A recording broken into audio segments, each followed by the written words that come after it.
News Conference. I'd now like to introduce Leader of the Ontario Greens, Mike Schreiner. Thank you, Darren. Bonjour tout le monde. Good morning, everyone, and thanks for joining us. I'm speaking to you from my home in Guelph on the Treaty 3 lands of the Mississaugas of the Credit First Nation, and just want to express my gratitude for Indigenous teachings on how to care for this land, the water, the plants, the animals, and the people who live here for today and the next 7 generations. I'd like to offer a special thank you to my guest today, Regional Council and local municipal councillor for the region of Halton and the town of Halton Hills, Jane Fogal, and regional councillor for Ward 1, representing Milton, Councillor Colin Best. Thank you both for your leadership in supporting your communities, for speaking out to protect farmland, and to resist pressure to approve sprawl development. I also want to just take a moment to give a special shout out to another climate champion in Halton region, Ryan Cairo. She was just nominated last night to be the Green Party candidate for Wellington Halton Hills, and I'm sure we'll be speaking out on these issues in the days and weeks to come. Halton Regional Council has been under pressure and will have discussions moving forward about the possibility of paving over 5,000 acres of prime farmland. And I'm urging the council to resist that pressure from the province, primarily because urban sprawl is not the solution to the housing crisis. It actually makes life less affordable. It threatens the farmland that feeds us and the wetlands that clean our drinking water and protect us from flooding. We recently saw Hamilton take a stand against the pressure coming from the province to expand their urban boundary. And they said no to sprawl. And I'm encouraging municipal councils across the province, including in Halton, to do the same. We have some of the best farmland in Southern Ontario, and in particularly in Halton region. And we simply cannot continue to lose 175 acres of farmland each and every day in Ontario, the equivalent of 5 family farms every week. We have to protect the land that feeds us. We have to protect the land that contributes to creating over 870,000 jobs in the food and farming sector, contributing $50 billion to Ontario's economy. We have other solutions. As a matter of fact, there is already 88,000 acres of developable land within existing urban boundaries approved for development. We can make better use of our existing built spaces by creating 15-minute communities that are better for people's quality of life, their health, and their wallets, and will reduce pressure on municipal budgets, making life more affordable for people. We shouldn't force people to have to commute hours just to find an affordable place to call home. So that's why the Ontario Greens plan to increase housing supply and protect farmland in Halton and across Ontario by doing a few things like freezing urban boundaries and permanently protecting prime farmland, reversing the Ford government's changes to the growth plan that encourages sprawl and destroys the province's natural environment, significantly increasing housing supply through infill, gentle density development, and by expanding zoning options to give people more housing choices by allowing duplexes and triplexes as of right, and streamlining the application process for secondary suites while combating speculation in the housing market. And finally, by saying no to Highway 413, which will supercharge sprawl and climate pollution. We know that sprawl is a significant driver of climate pollution in Ontario, and municipalities in Halton region have declared a climate emergency. And one of the best ways to put that declaration into action is to say no to sprawl. So I would like to now turn it over to our special guests, beginning with Councillor Jane Fogal. Well, thank you for inviting us to be here today. I really appreciate the opportunity to make a few remarks about really how did we get into this mess. And so as you know, municipal councils across the Greater Golden Horseshoe are on the verge of making an irreversible decision to convert tens of thousands of acres of prime agricultural land into urban uses. And all of these municipalities are following along in the process that has been contrived to make everybody think the municipalities actually need this land. So we are obliged as a municipality to follow the regulations, the guidelines, the goals of the Places to Grow Act, which was first introduced in 2006. And the purpose of the act was to rein in sprawl. It was recognized at the time that municipalities are addicted to sprawl, and that it would take a provincial intervention to get it slowed down and ultimately stopped. And that act created intensification minimums to force municipalities to plan for higher densities in the built-up areas and in any new areas brought into the urban boundary. And so we did. In doing this, we made the land last longer because it fit more dwelling units onto the land. This was good for the environment. It was good for municipal finances, which we can explain later. But if the land lasts longer, this is not good for a land speculator from their point of view. If a speculator has land that's supposed to last for 20 years, but it's going to last longer, well, they want us to plan so that we will bring more land in, not go the other way. So I think that they talked to Premier Ford in advance of us being elected and said, we've got to look at this Planning Act because it's not working in our favor here to give us enough land. We want more certainty.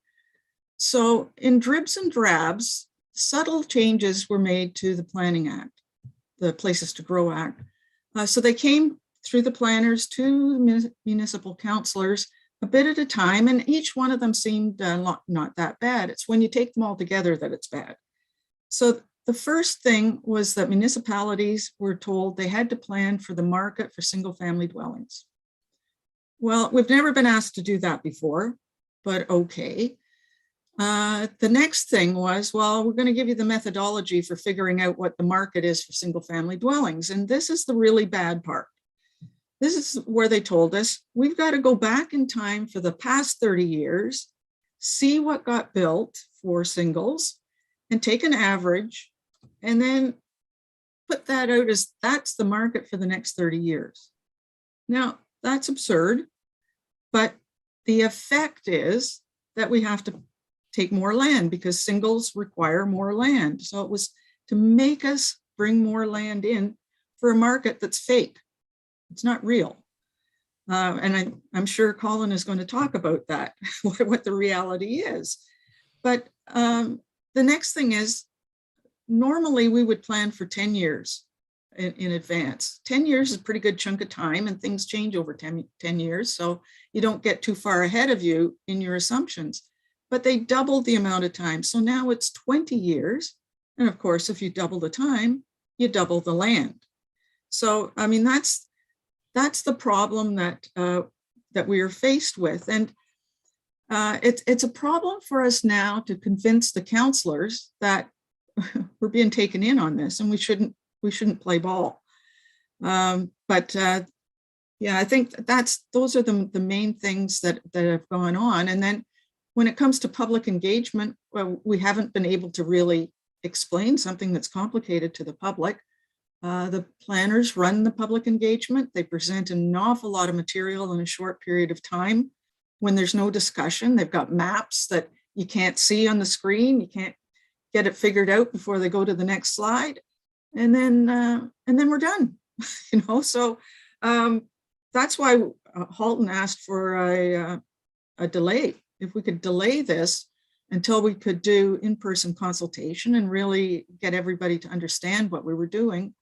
But we got a terse letter back from the province saying, no, you cannot have more time. You must do it now. And let us remind you, if you don't, we have strong powers to take action if you fail to comply, which is a threat, a veiled one, because they didn't say exactly what we would do, what they would do. But there you have it. That's the box we're kind of in and trying to fight back from. So I'll leave it there. Thank you. Thank you, Councillor Fogle. And I'd now like to welcome Councillor Colin Best. Thank you, Michael, for your invitation, and Jane for your leadership on this issue. I bring a different perspective from the Milton area, which has been known as the fastest growing municipality in Canada for a number of years. Unfortunately, with fast growth, you also have a lot of challenges in terms of education, healthcare, and transportation. We're short on all of them. We have literally had to beg the province to build an extension to our hospital, which is already, going through challenges. Three main points. Both Jane and I were on the last official plan that the region approved unanimously in 2009. The province at the time told us 780,000 people by the year 2031. Staff are now coming back and saying that maybe 760,000, but we're not sure.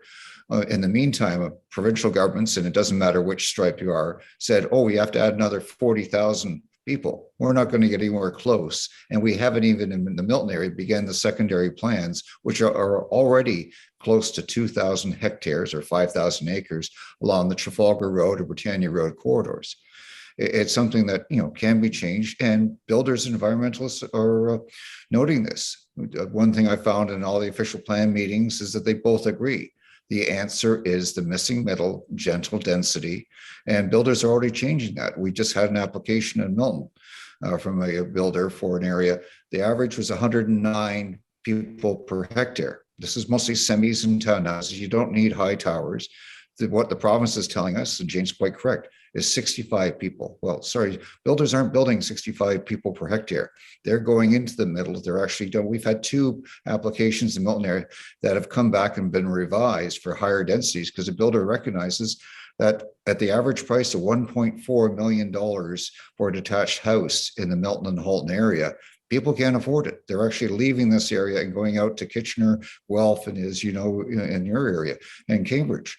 That it's not working. And the third main point that I have is the province can't keep up with our current growth, and that's actually slowing down. And I'll be showing that when we do have our presentation. We just got informed that the meeting on February 9th has now been delayed. It's just going to be a workshop. It's not going to be a decision point, because you just look at or talk to our school board trustees.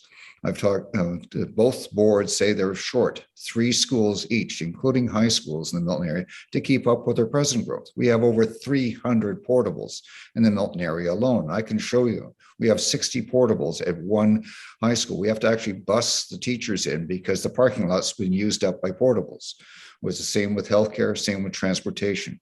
We're about 3 to 5 years behind at a 1% growth. What the province is telling us is we have to grow at a 2% compounded annually from 600,000 people now to 1.1 million by year 2051. Jane's quite correct. We usually do it in 10-year increments. They can't even get the last 10 years right. In Milton, we were supposed to have by the year 2021, 162,000 people. We're still waiting for the census data for 2021, but our staff are estimating 128,000 people and higher densities. And also what's called the Boyne survey along Britannia Road was supposed to be finished by 2021. We were supposed to go on further. We're not even doing that because we still have hundreds of hectares of land already designated in urban areas that still can be used. And we've already got applications for close to 20,000 people on infill developments that will be built close to transit, walkable, accessible, and affordable housing rather than sprawling out. Because remember, Canada is also aging. We're now looking at multi-generational families. Most single family homes aren't designed that, as well as accessibility. We have over 12,000 people in Canada that are over 100 years old.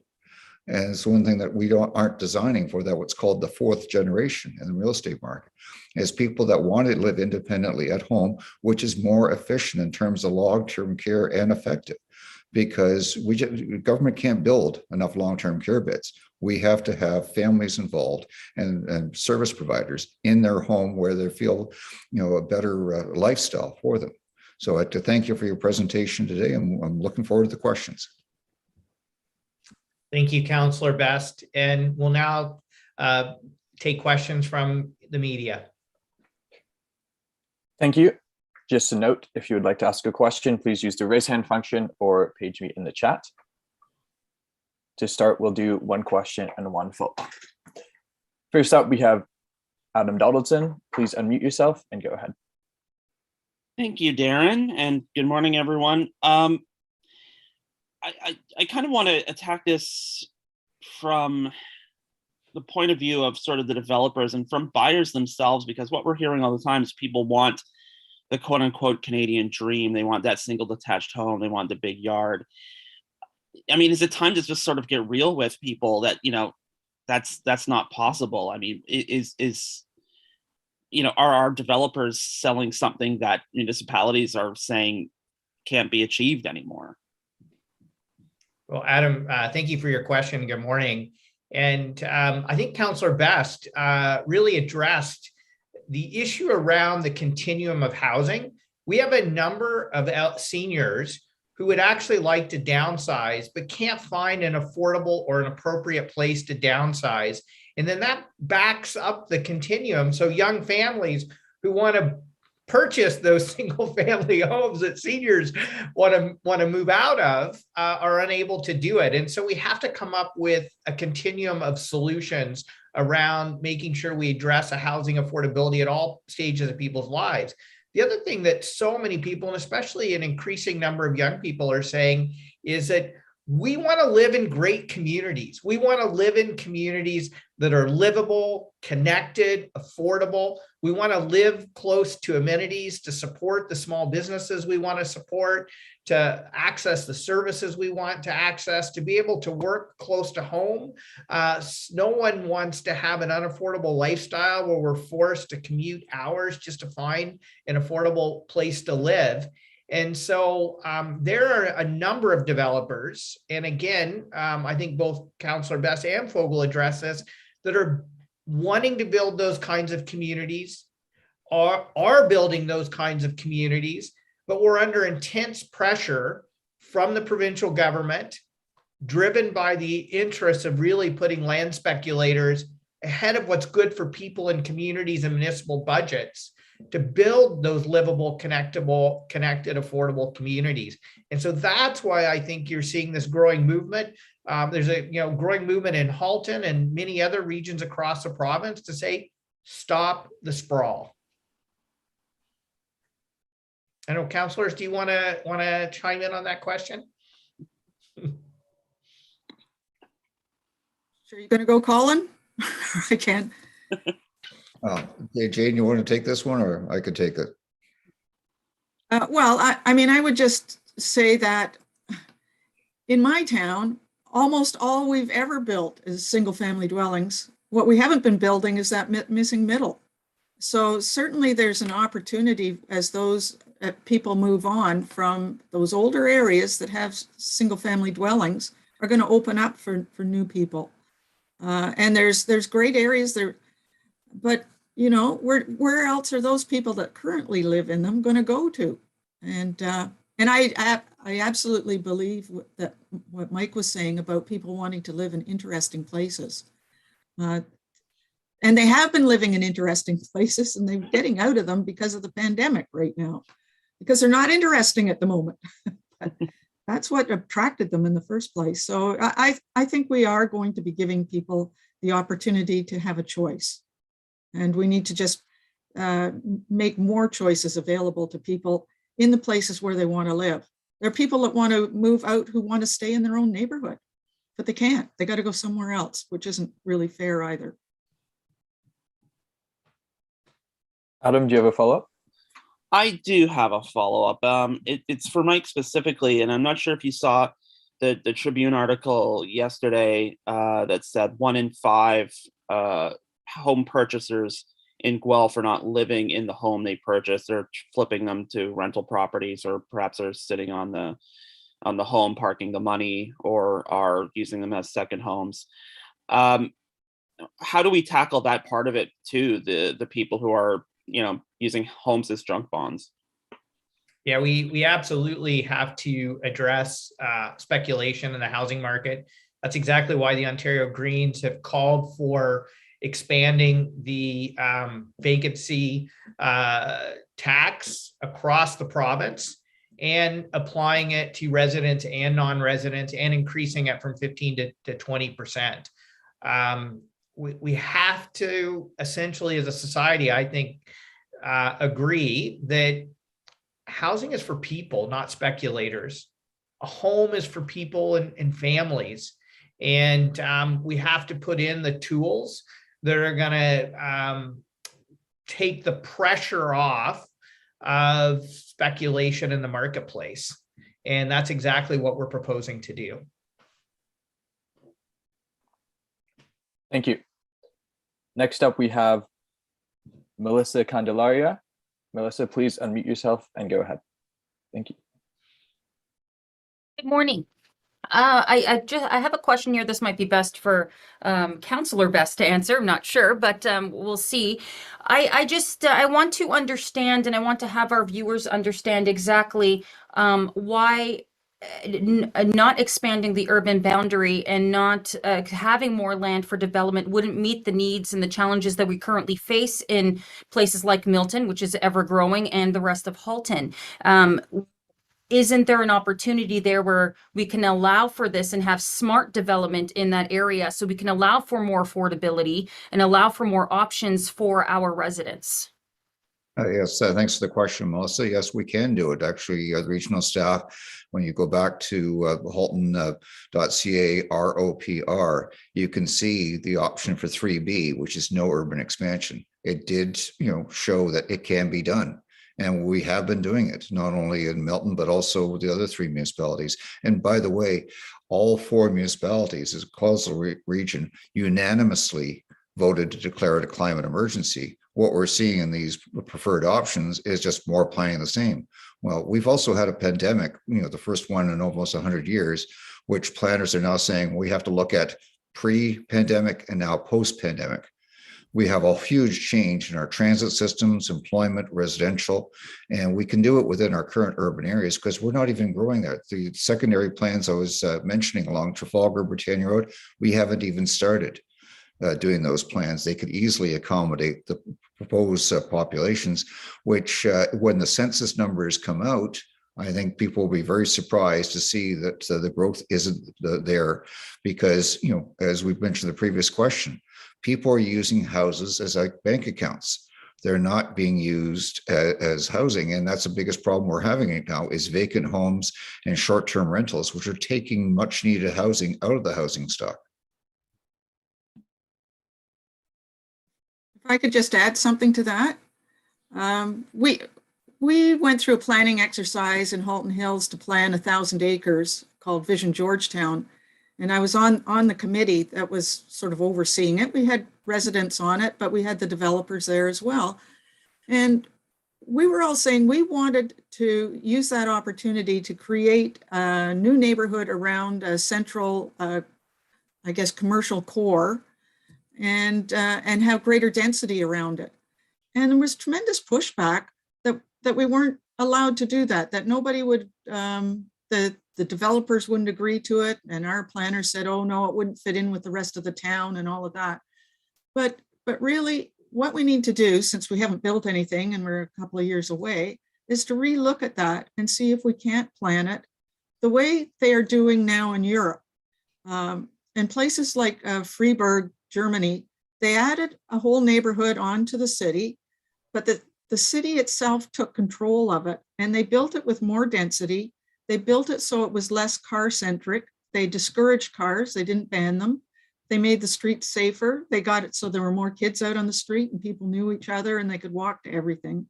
And it is a place that people want to live now. And there's example after example of families moving in because they build the units that have got 3 bedrooms or whatever they need. So we have a chance to do things better here if we back up the bus and try to create exactly those healthier communities that are walkable, that people are more socially connected, They're more affordable. I mean, they got a lot going for them, but we've been purposely not creating them. And it's time to have a new look at what the opportunities are, and for the public to become acquainted with it. I have all these examples of where they didn't make people live there. People moved in because it was a better place to live, and they were getting the families to move. So we know it can be done. Thank you.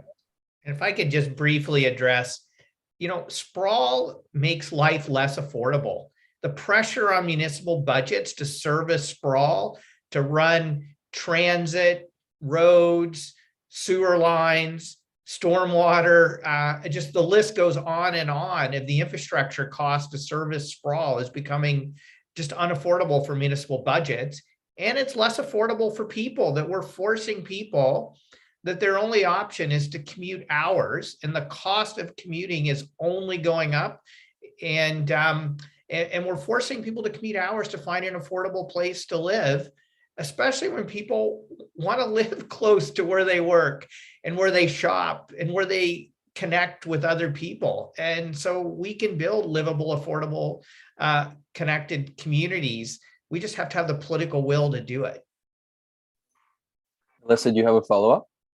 Yes, political will and also buy-in from our residents, as Councillor Fogle had mentioned. We need to get the residents to agree to this, and a lot of that, this plan is intensifications, which means to me building up, which is essentially what I'm hearing here. But you do get some pushback from many residents who don't want those towers or don't want those condo buildings that could offer those affordable options. So how, and this could be a question to all three of you, how do you change people's minds from that? Yeah, that's a great question. And I appreciate that follow-up, because I think we've been offering people a false choice between tall and sprawl. And there are multiple gentle density, missing middle, infill options, duplexes, triplexes, stacked townhouses, mid-rise apartments and condominiums that don't require towers. There are multiple examples of ways that we can better utilize our existing built space. Even things like secondary suites, laneway housing, tiny homes, basement apartments, which also create affordable rental options for people and attainable home ownership for people who are looking for additional revenue streams to help them afford the home they've purchased. So there are multiple ways in which we can build gentle density in livable, affordable, connected communities. But unfortunately, we haven't provided people with those choices and those options, which is exactly why we've been advocating providing people with more housing choices so they can make that choice to be able to afford to live in a livable community. Thank you. Thank you, Melissa. Next up, we have Mansour Tanwir from Oakville Beaver. Mansour, please unmute yourself and go ahead. Good morning. Can you hear me? Good morning. Yes. Yes. This is a question more for Councillors Fogle and Best. As you know, it is an election year, and municipalities do have some power to create advocacy for all the parties. I just want to ask, is there a plan to really set the agenda for all the parties this year? And if so, could you lay it out? Well, thanks for the question. You know, we have been so consumed with this growth plan that it's been hard to think about anything else. We were working towards February the 9th. Depending on what happens, on what Halton decides to do, I could certainly see that we would have, well, we always do come up with a list of things that we're looking for. We're very good on advocacy for things that are of interest to Halton citizens. So I could see that happening. But I mean, at the moment, we haven't devised it. It's still a few months out. And this is right now as we've got a crisis for climate change. We've got one for the growth plan too. So want to get past that one, but yes, we definitely will have. Thanks for the question, Mansour. And as Mike knows, that the Association of Municipalities of Ontario, or AMO, which Mayor Mead Ward and myself sit on the board for, has already told all parties, which we're asking for sign up for, an 8-point plan, not only regarding growth, but also financial, because that's the biggest problem municipalities face. We're not just talking about farmland and environment. It's the economic situation. Our town planners and treasurers noted that every new home costs the municipality $2,300 in lost development charges due to the exemptions. The average builder only pays about 85% of the cost. There's a 10% exemption right off the top. And also at the region, as Councillor Fogle has mentioned, every election, the region has an advocacy document to all parties, and we actually send out questions to all the candidates that voters can see where do they stand. Because the problem most municipalities face, we have to have a balanced budget every year. Unfortunately, growth does not pay for itself, and we have to basically borrow from existing taxpayers to pay for new development. And I won't even talk about a certain rail company that basically wants all the benefits of locating in Halton, doesn't want to pay the costs. So that's the dilemma that we're faced with, that the province is telling us we have to grow, but not providing us the tools. Mansour, do you have a follow-up? No, thank you. Okay. That looks like all the questions on the line for the time being. Mike, if you want to do a quick wrap up. Thanks everyone for joining us. And again, Councillor Fogle and Councillor Best, thank you so much for joining us today. Look forward to answering your questionnaire when it comes out, and absolutely have been in contact with both AMO and Roma about addressing the needs that municipalities face across the province. And I guess the message I want to leave with people is that we can build livable, affordable communities without paving over the farmland that feeds us and the wetlands that protect us from flooding and cleaning our drinking water.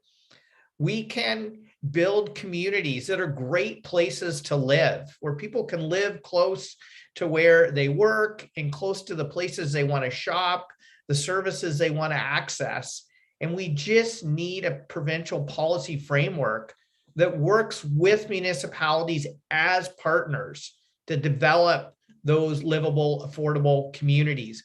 And we need the federal government at the table as well to help us work across all levels of government to address the housing affordability crisis and do it in a way that works for people and communities. So thank you for joining us today.